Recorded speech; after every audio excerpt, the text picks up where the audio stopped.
Fantastic. What are the albums called? Oh, just Chiara. No, there was no name on them. You know, it was just something I did for there, and something that was only available at my shows. You know, I couldn't find them even in the shops. It was just something For promotion. as a no, it was not promotion. They were sold, but it was like a souvenir of my show, not a business kind of album. You know, like something you take back home with you after my show, because it's been so many years they've been telling me to go, and every time I found some excuse not to go, because I was always afraid to go so far from my home, you know. So finally I was there, and I thought it would be nice to have something that they could take with them home. So going back to the Romanian final, have you listened to any of the participating songs? I haven't done it yet. There's two reasons for that. One, I may wait till tomorrow night because I like to just see it live. Because sometimes you hear things beforehand and they're not. Olivia sent me a link, so I may look at that tonight, or I may not. But the thing is, sometimes you need to go with your reaction straight away. And my biggest problem judging-wise is I'm a bit like her. I would be very exacting in my head, but secretly I applaud anyone who makes any effort to do something with their talent, and therefore I want everyone to win. So, you know, that's slightly difficult. Not the ideal panellist, but, you know, the thing is, I feel that you will know when you hear, you know, generally speaking, I hear things and I go, yes, that's it, or that's it. Like, I picked Lordy for the winner, I did. Well, actually my children picked Lordy. No, but seriously, you know, I do, and I listen to the Eurovision every year. I'm sure you do too, Chiara. Yes, I don't miss one. You know, you look at it and then you go, well, that's my winner, or that's such a thing, and they may not always be the winner, but you know that you've picked quality. You know, yes, no doubt about it. Yeah, I think always. Yeah. So you have both participated in the Eurovision Song Contest in the 90s. You won the Eurovision Song Contest in 1993, and you took the third place in 1998. What do you think about the difference between that decade and the 2000 decade? Speaking about the quality of the song, for example, in the 90s, a lot of ballads and more quality songs won. And in the 2000 years, more dance. Yes, like Marianne and Sertab and Ruslana and Elena Paparizou, they're all examples of dancing tracks and shows. Well, for me, right, personally, for a while in 2000, to me, I found it difficult to differentiate between songs over the entire show. Occasionally a song would jump out at you. I find the last few years there has been a change culminating in this year, which really surprised me, because the initial feedback on the whole thing was that people were saying, oh, it's not going to be a great year, but actually when it went to the big stage there was a lot of great songs in this, and I am so heartened by that, because there was a time where there was a lot of dance and there was similarities between them all, and you were going, now what one is that again? You know, because once again I watch it on the show. I don't necessarily, same even this year, I watched it. I think in the 90s, it's very indicative of its time. I think, you know, in the last 10 years, you could pick on one hand maybe how many classic songs have been released anyway for us. But then also you have to bear in mind that we're getting older, so what we will be looking for is different. I'm sorry to group you in with the old lady like me, Chiara, but you know what I mean? That I think as we get older, what we want is different. And so I love a lot of modern dance, and I love a lot of the kind of modern people, but to be truthful with you, I will nearly always end up falling towards a ballad, because your heart goes there. But then among the fans there are those who like the ballads, and there are those who like the dance, and generally speaking there the twain do meet, you know, and the same people will complain about the lack of dance, and the same, you know. But like it was this year, a lot of people say that it's full of ballads and it will be boring to watch. Well, it wasn't. Did you think it was boring to watch? No. Yeah. So people started that way, and then when you saw them on stage, people really rose to the occasion. I felt there was a lot of strong songs, strong singers, a lot of great singers this year. I thought. Didn't you think so? It was a great show. Every year there's something they will say before the show. Sure. Either there's a lot of ballads, or there is this, or there is that, and then every year you watch the show and you enjoy it. And everyone still watches the show, and no matter how many people say because Eurovision has become this and it has become that, still all of these people who talk, at the end of the day, they are there in front of the TV watching the show. Yeah. Every single year it happens. So I think that in the 90s Eurovision was different. Eurovision was kind of something in its own world. You know, there was a Eurovision song and there was a market song. They were completely different. Yes, that's right. Now it's not. Now the market song has become the Eurovision song. So now it has become like one thing, and then that's why it changed, and it's good. And you have to keep. I always think that you have to keep up with change and with, you know, like I love ballads, as you were saying. I love them, and whenever I hear one, you know, I go inside my own world and inside my own cloud. I love them, but you have to keep up with times, and sometimes you have to do things which you don't enjoy so much, but which will maybe give you more in your career. Okay.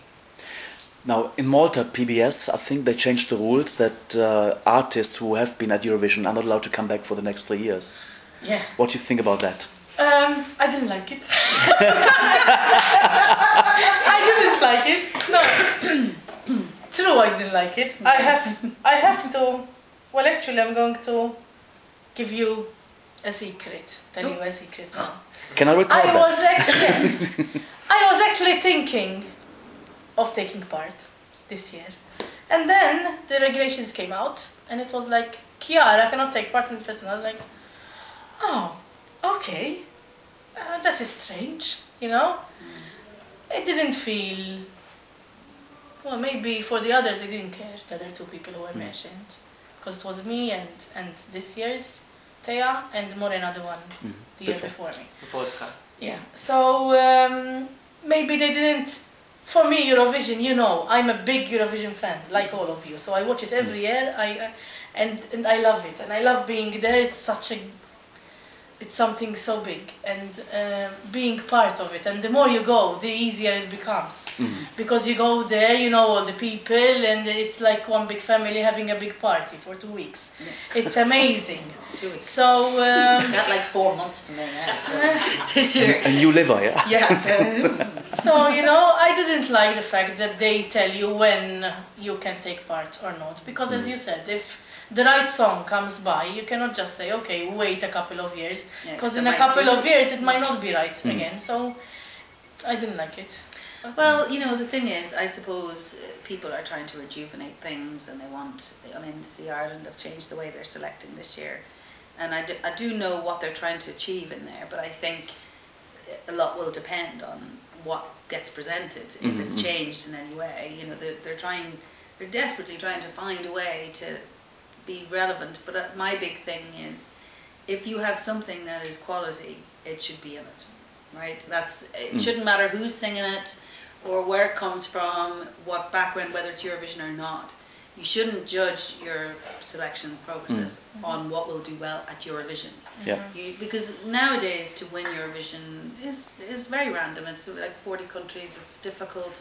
But to go and represent your country well, you know, and to show, I think, will always show out. So, you know, that's what you should be looking towards. And stopping anybody doing anything at any time, really, you know, I'm not sure. And in Malta, there's a kind of way of thinking that Eurovision has to, you know, there's a lot of singers in Malta, you know very well.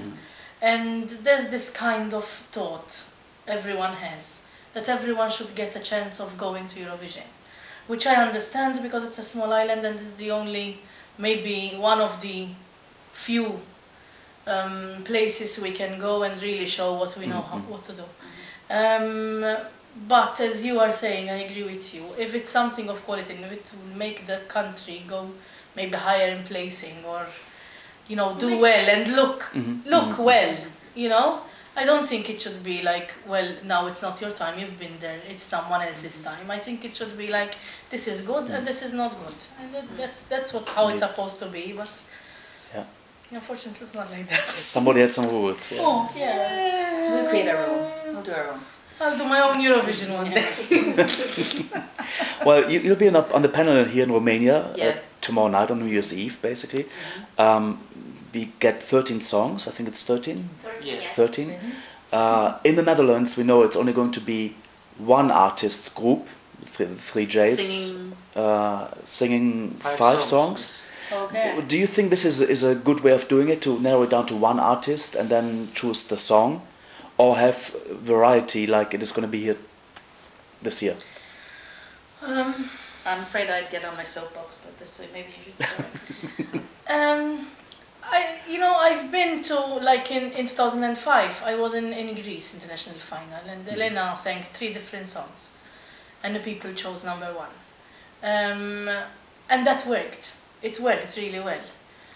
Having said that, like in Malta, when we do the festival, normal festival, I mean, like where all the singers are there with different songs, it works as well. So I think it's just, I don't know, I think both of them actually work. I think, but you have to get the, I don't know. But I personally think that it's very hard for an artist not to show its preference. I think, for me personally, I wouldn't do it because I couldn't allow someone else to choose what I sing. Right, that's just my personal thing.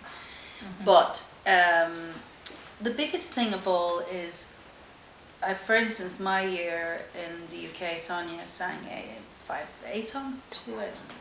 Technically, but she did quite a few songs. And the thing about it was, I could see which song she wanted to sing. It wasn't the one she got. But now she still sang her song well. But the thing is, how can one artist sing the same on every type of song? It's like even the X Factor thing. I don't get that. I don't get how you can do that. So it doesn't represent the song to its best, I feel.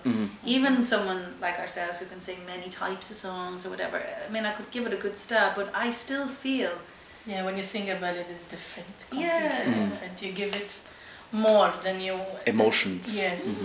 And having said that, when I went in 2005 to see Elena, you could see immediately which song she wanted to win, which was number 1 at the end of the day. So. But I think she gave it more on stage, and you could see, and that comes out to the people as well. So maybe that's why they voted all for. But it's also, Brian Kennedy, his year, he sang 3 songs, and one of them was his. And surprisingly, that was the one that was voted. And so you kind of feel that, in a way, the whole package has to be whether that performer is right for that song.